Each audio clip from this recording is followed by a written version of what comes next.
Bendiciones para cada uno de ustedes. Para mí es un gusto saludarles nuevamente y darles la bienvenida a una edición más de Reavivados por su palabra.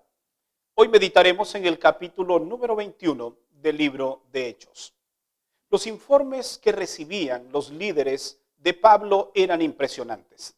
La gente había aceptado el mensaje, habían cambiado sus vidas, muchos magos habían quemado libros y se habían vuelto de sus malas prácticas. Muchas personas con demonios habían sido liberadas, otros sanados. Estos informes conmovían el corazón de los líderes. Sin embargo, había también un grupo, como siempre lo hemos dicho, habrán detractores dentro de la obra de Dios, que pretendían que Pablo debía servir a Dios, llevándose también por los ritos que ellos practicaban y que habían quedado en el pasado. Si Pablo no estaba dispuesto a hacer esto, entonces dejarían de apoyarlo. Y había una discordia entre los líderes de si Pablo hacía o no lo correcto. Era momento de volver a Jerusalén, brindar un informe. ¿Cuál sería la actitud de estos líderes? Veámoslo en el capítulo de hoy y descubramos cuáles son las lecciones que nos deja el mensaje de este día. Notemos lo que registran los versos 15 y 16. Después de esos días, nos preparamos y subimos a Jerusalén. Vinieron también con nosotros de Cesarea algunos discípulos, trayendo consigo a un tal Manasón de Chipre, antiguo discípulo, con el cual posaremos. Ahora Pablo, después de haber registrado tantas victorias en los lugares que él asistía, debía volver a Jerusalén. Y él trae un informe de todas las cosas que se dieron en ese lugar. Notemos en qué consistía ese informe. Cuando llegamos a Jerusalén, declara el verso 17, los hermanos nos recibieron con alegría. Al día siguiente, Pablo fue con nosotros a ver a Santiago y estaban presentes todos los ancianos. Pablo los aduluró y les contó detalladamente cómo Dios había hecho entre los gentiles su ministerio. Al oírlo, glorificaron a Dios y le dijeron: ya ves, hermanos, cuántos millares de judíos han creído y todos siguen siendo celosos de la ley. Esto impresionó a los líderes de Jerusalén. Sin embargo, aparentemente había un grupo por allí que se olvidaron de este hermoso informe y se concentraron en lo que habían escuchado de Pablo. Notemos lo que registra el verso 21. Pero fuimos informados que tú enseñas a todos los judíos que están entre los gentiles a que se aparten de Moisés y no se circunciden ni a sus hijos, ni observen las costumbres. Esto es lo que habían escuchado de Pablo. Creo que no era un momento adecuado para traer a colación este tema, pues era momento de celebrar las victorias que el Señor había logrado a través de Pablo y los que le acompañaron en estos viajes misioneros. Pero no fue así. Tenía que haber un pero. Y este fue el momento en el que le dijeron a Pablo entonces que tenía que hacer algunas cosas para solventar ese problema. Pero antes de eso veamos algunas lecciones prácticas que nos permiten entender un poco esta experiencia. La primera lección es que nosotros no podemos callar las maravillas que Dios ha hecho en nuestra vida, tal como Pablo lo expuso. Contó todo lo que Dios había hecho durante su ministerio. En segundo lugar, debemos escuchar esas maravillas. Y una vez que las escuchamos, no podemos hacer otra cosa que glorificar a Dios por las cosas que Él hace. Una tercera lección es que no debemos dejarnos llevar por lo que otros dicen de alguien. Debemos escuchar sus argumentos y no formarnos un prejuicio contra aquella persona sin saber realmente si las cosas son así. Una lección más es que es preciso obedecer a las autoridades.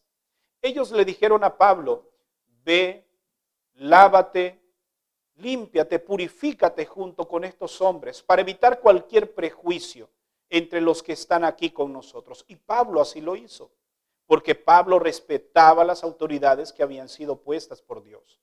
Una lección más es que siempre habrá oposición dentro de la obra. Pero recuerda, ya lo hemos dicho, la oposición debe ser una oportunidad para seguir adelante y no detenernos. Veamos lo que registran los versos 37 al 40. Porque finalmente, después que Pablo se presentó al templo, después de haberse purificado, unos hombres dijeron: este es el que alborota al pueblo, este es el que enseña cosas que no van de acuerdo con la ley de Moisés. Entonces Pablo fue encarcelado. Notemos lo que registran los versos 37 en adelante. Cuando empezaron a entrar al cuartel, Pablo dijo al tributo: ¿me permites decirte algo? Y él replicó: ¿sabes griego? ¿No eres tú aquel egipcio que hace unos días se levantó en sedición y sacó al desierto 4,000 salteadores o sicarios?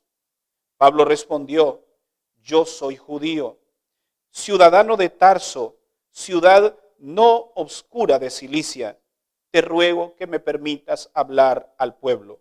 Y como él se lo permitió, Pablo declara el versículo: subió a las gradas e hizo señal con la mano al pueblo y, hecho gran silencio, les dijo en hebreo.